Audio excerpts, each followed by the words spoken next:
लाल मातीच्या कोकणामध्ये आपल्या सगळ्यांचं स्वागत। मुद्दाम मी उल्लेख केला, इथे रस्ता जरी कॉन्क्रीटचा असला तरी बाजूला तुम्हाला लाल माती दिसतीये आणि तीच आहे कोकणाची ओळख।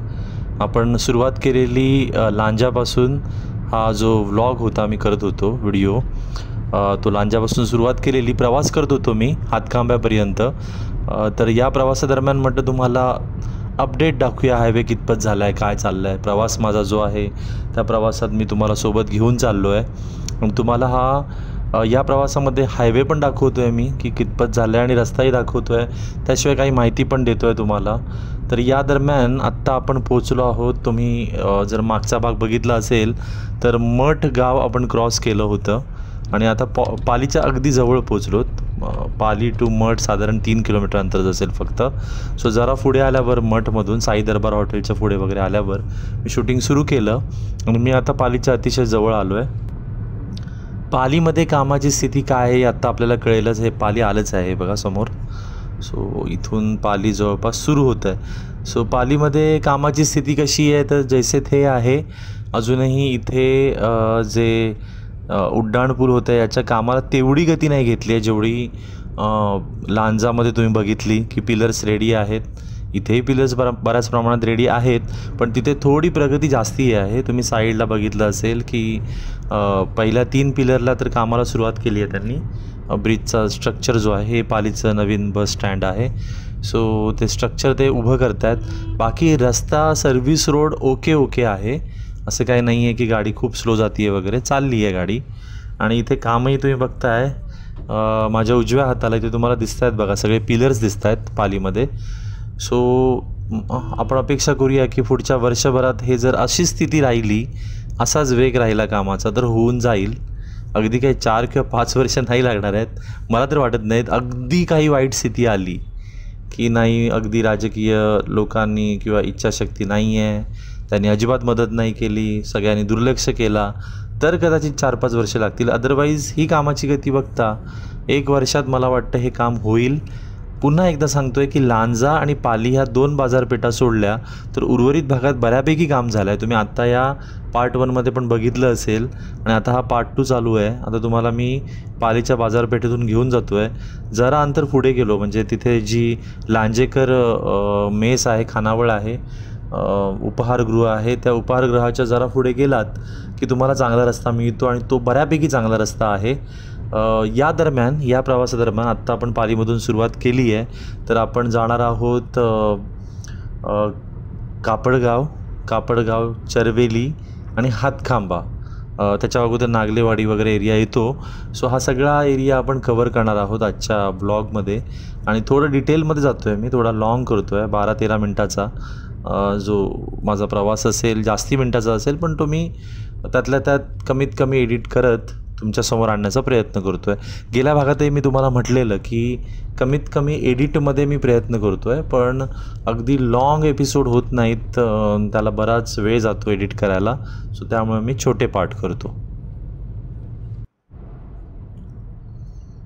बघा आता लगेचच हा रस्ता, चांगला रस्ता आला आहे आणि ती जी मेस मगाशी मी उल्लेख केलेला किंवा जे उपहारगृह आहे, रेस्टॉरंट आहे लांजेकर, ते मी रेकमेंड करेन तुम्हाला, स्पेशली आंबोळीसाठी। कारण आम्ही ज्यावेळी कोल्हापूर, सिंधुदुर्ग या भागामध्ये जातो, सकाळच्या वेळी प्रवास करतो, त्यावेळी आम्ही तिथे थांबतो आणि तिथे आंबोळी चटणी नक्कीच खातो आणि ती फारच चविष्ट अशी आहे। आत्ता आपण आहोत श्रद्धा सबुरी, हा तुम्ही बघताय एक जोशीवाड्याकडे जाणारा जो रोड आहे त्या रोडच्या दरम्यान, त्या भागामध्ये आपण आहोत। आणि जरा पुढे गेल्यावर नागलेवाडी आहे, इथे उजव्या हाताला हा पेट्रोल पंप आहे, इथे डायव्हर्जन आहे।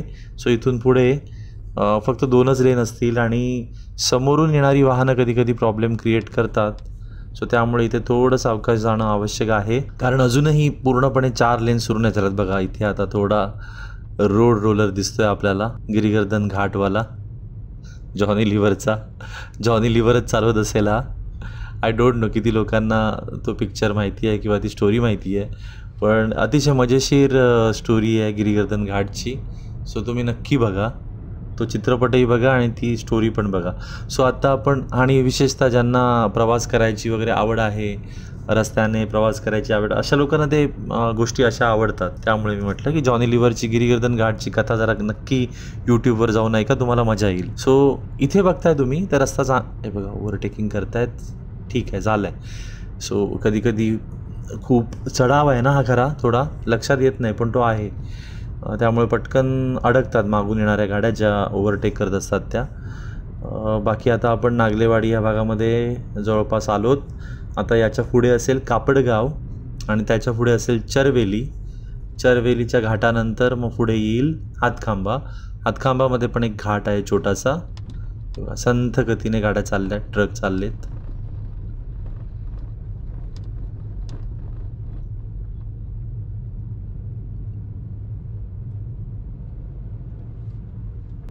हा एक भाग जो आहे तो थोडा खराब भाग आहे.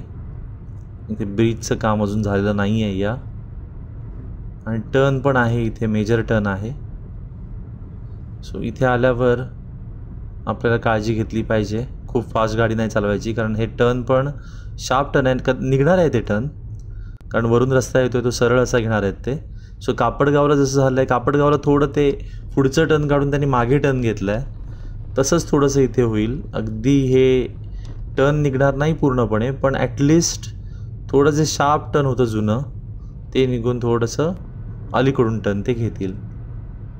बाकी इथून पुन्हा एकदा चांगला रस्ता सुरू होतो आहे. सो एवढा जो पोर्शन आहे ना त्या टर्नचा आणि त्या तिथे काम चालू आहे, त्यामुळे ते तुम्ही बघताय की तिथे अजून ओपन नाही झालं आहे. बाकी इथून पुन्हा एकदा रस्ता चांगला आहे, लक्षात येईल तुमच्या हळूहळू मी गाडी जशी वेग वाढवेन. आणि आता कापडगाव जवळ आलं आहे.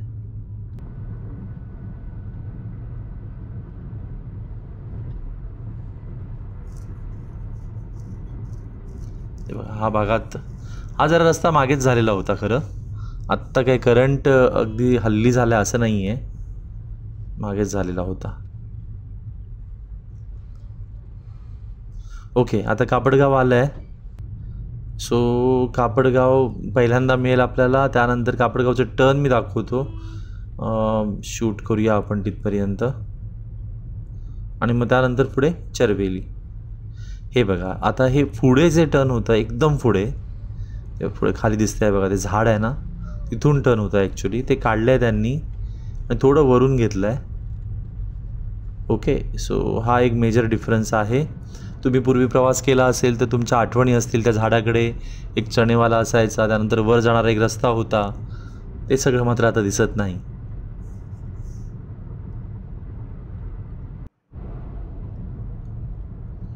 ओके, सो आत्ता आपण हा भाग बघताय, वर काम चालू आहे.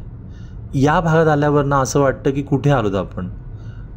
म्हणजे स्पेशली ज्यांनी प्रवास केला आहे पूर्वी त्यांना चांगलंच माहिती आहे की इथून जाणारा जो रस्ता होता, जे टर्न होतं ना ते फारच वेगळं होतं. आत्ता तुम्ही बघताय असं वाटतंय की नवीनच काहीतरी रस्ता तयार केला आहे. दोन्ही बाजूनी अगदी खोदून दरी तयार करून त्यामधून हा नवीन रस्ता तयार केला आहे, ते फिलिंग येतं आपल्याला. आणि स्पेशली ज्यांनी पूर्वी प्रवास केला आहे या रस्त्यावर त्यांना हा अनुभव जास्ती येणार. हे बघा इथे पण युद्धपातळीवर काम चालू आहे. रस्ता ओके आहे सध्या, पण साईडला बाजूला तुम्ही बघता हे रामदेव आय थिंक ढाबा असेल या भागामध्ये, पण हे चरवेलीचाच भाग आहे सगळा हा. करेक्ट करा जर मी रॉंग असेल तर, कारण आम्ही वर्षानुवर्षे या घाटाला चरवेली स्टार्टिंग घाट म्हणायचो. आतमध्ये गाव आहे, तिकडे जाणारा रस्ता आहे. आणि इथे जरा पुढे गेल्यावर तुम्हाला वाहतूक पोलिसांचा जो स्टॉप आहे तो मिळेल. एक आय थिंक कृषी केंद्र एक आहे इथलं लोकल. सो इथे सुद्धा पूर्वी रस्ता झालेला होता, 1 वर्षापूर्वी 2 वर्षापूर्वी. 2 लेन होत्या झालेल्या, नंतर आता ह्या 4 लेन ओपन झाल्यात बऱ्यापैकी. त्या साईडला काय काम चालू आहे माहिती नाही, पण लास्ट टाईम मी आलेलो त्यावेळी मी त्या साईडने गेलेलो. हाच इश्यू असतो बऱ्याचदा. आपण अपडेट बघतो, आपण व्हिडिओ काढतो, आपण प्रवास करतो, आणि पुढच्या 2 दिवसानंतर अचानक काहीतरी डायव्हर्जन येतं आणि ते 2 लेन दिसेनासे होतात, दुसऱ्या लेनला आपण चालतो.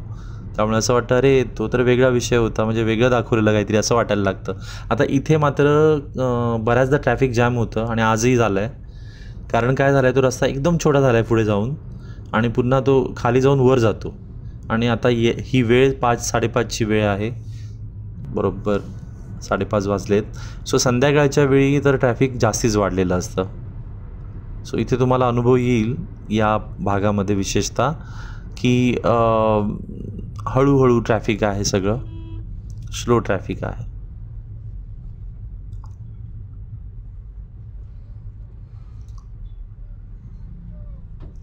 तरी काही झाडं दिसत आहेत आपल्याला अजूनही आजूबाजूला, ज्याला या हायवेच्या कामामध्ये हात नाही लागला आहे. ओके, सो आता आपण आलोत हातखांब्याच्या अतिशय जवळ आणि इथे पण तुम्हाला रोडची कंडिशन ही पूर्वीपेक्षा चांगली दिसते. अर्थात मी ओव्हरटेक करत नाही, मला व्हिजिबिलिटी नव्हती. उगीच रिस्क कशाला घ्या. हा बघा, ह्यांनी घेतली रिस्क. आता दिसायला पण लागलं आहे ॲक्च्युली, बट स्टील जीवावर उदार होऊन गाडी चालवण्यात काही अर्थ नाही आहे.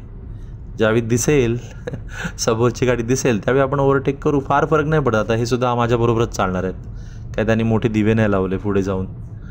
ओके, सो हा उतार आहे ना, तो उतार तोच आहे हातखांब्याचा, ज्या उताराला पूर्वी ॲक्सिडेंट सतत व्हायचे. म्हणजे तसाही आताही तो ॲक्सिडेंट प्रोन एरियाज म्हणता येईल, कारण उतार आहे आणि अवजड वाहनांना पटकन कंट्रोल होणार नाही. तुम्हाला माहिती असेल फार वर्षापूर्वी इथे घटना घडलेली, एक आराम बस खाली गेलेली, आय थिंक एका घरातच गेलेली, असं काहीतरी झालेलं. सो असे, आणि त्यानंतर अलीकडेच 1 वर्षापूर्वी वगैरे एक ट्रक इथे पूर्णपणे जळालेला खाली हातखांब्यामध्ये. सो इथे अपघात होत असतात, सो त्यामुळे काळजी घेतली पाहिजे आपणाला. हा रस्ता आता पूर्णपणे खोदतायत बघा, सध्या खराब आहे, थोडासा पॅच खराब आहे हा.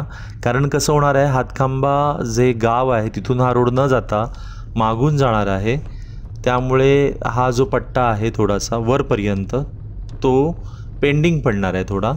आणि पुन्हा एकदा वर मात्र काम झालेलं आहे. हातखांबा गावाच्या जरा वर गेलो आपण की जो हातखांबा तिठा एरिया वगैरे सगळं हातखांबा गावाचाच भाग आहे ते, तर त्या एरियामध्ये मात्र काम झालेलं दिसतं. इकडे तुम्हाला भिंत दिसत असेल उजव्या हाताला, डाव्या हाताला सॉरी. ओके, सो आता ते प्रसिद्ध टर्न जे काही वर्षांनी आपल्याला दिसणार नाही आहे, त्या प्रसिद्ध टर्नवरून आपण चाललोत, कारण रस्ता वरून जाईल. सो ह्या टर्नला येण्याची शक्यता फार कमी असेल आपली. गावातली लोकं येतील, ज्यांचा जुना रस्ता आहे ते लोक येतील, पण आपण समजा हायवेला प्रवास करतो आहे तर आपण कदाचित वरून जाणार आहोत. सो आपल्याला हा भाग आता पुढे पुढे दिसणार नाही. बऱ्यापैकी सूर्यास्त होत आला आहे, समोर तुम्हाला सूर्य दिसतो आहे, मावळतीचा सूर्य. ओके, थोडा इथे ट्रॅफिक जाम लागला, कारण हा चढाव बऱ्याच ट्रकना जमत नाही, मग ते ट्रक इथे अडकून पडतात. सो जोपर्यंत तो ब्रिज होत नाही आणि इथपर्यंत कनेक्ट होत नाही तोपर्यंत ही अशीच अवस्था राहणार आहे थोडी. बाकी इथून पुढे रस्ता चांगला आहे. आता पटकन येतं हातखांबा तिठा जो आहे ना, तो पटकन येतो. पूर्वी हातखांबा गावातून हातखांबा तिठा म्हणजे सुद्धा मला असं वाटायचं की जरा लांबच आहे असं वाटायचं, पण आता हा रोड जरा चांगला झाला आहे त्यामुळे पटापट हा भाग येतो. ओके, सो मित्रांनो, आता आपण प्रवास केला बऱ्यापैकी. लांजापासून सुरुवात केली, 2 पार्टमध्ये मी हा व्हिडिओ केला आहे. साधारण हा आहे आता जानेवारीचा 3rd वीक आहे. सो स्टेटस तुम्हाला मिळतं आहे लेटेस्ट जे आहे ते बऱ्यापैकी. आणि इथे हातखांबा हातखांबा तिठा आहे तोही समोर येतो आहे. हातखांबा तिठा आला आहे बघा, इथे मी ओव्हरटेक करतो आहे याला पेट्रोल पंपाजवळ, आणि इथून डावीकडे रत्नागिरीला आपण जाणार आहोत. सो तुम्हाला हायवेचा मी अपडेट दाखवला, तुम्हाला कसा वाटला मला सांगायला विसरू नका. बऱ्यापैकी ओके रस्ता आहे, बऱ्याच पूर्वीपेक्षा कमी वेळात आता येता आहे. म्हणजे मी कंपेअर केलं ना हरचेरीशी, तुम्हाला सांगितलं की तिकडे 45 मिनिट्स इकडे 50 मिनिट. सो ओके झालं आहे. अजूनही कमी वेळ लागणार आहे, पण त्याला थोडा वेळ जाईल. सो अजून वर्षभरात तुम्ही बघाल की याच रस्त्यासाठी तुम्हाला एक 35-40 मिनटं लागतील किंवा त्याहीपेक्षा कमी लागतील. ड्रायव्हरवर डिपेंड आहे टोटली. ओके, सो धन्यवाद मित्रांनो हा व्लॉग बघितल्याबद्दल. या मावळतीच्या सूर्याला साक्षीला ठेवून हा व्हिडिओ मी संपवत आहे. तुम्हाला जर हा व्हिडिओ आवडला असेल तर नक्की लाईक करा, शेअर करा आणि सबस्क्राईब करायला विसरू नका. धन्यवाद मित्रांनो.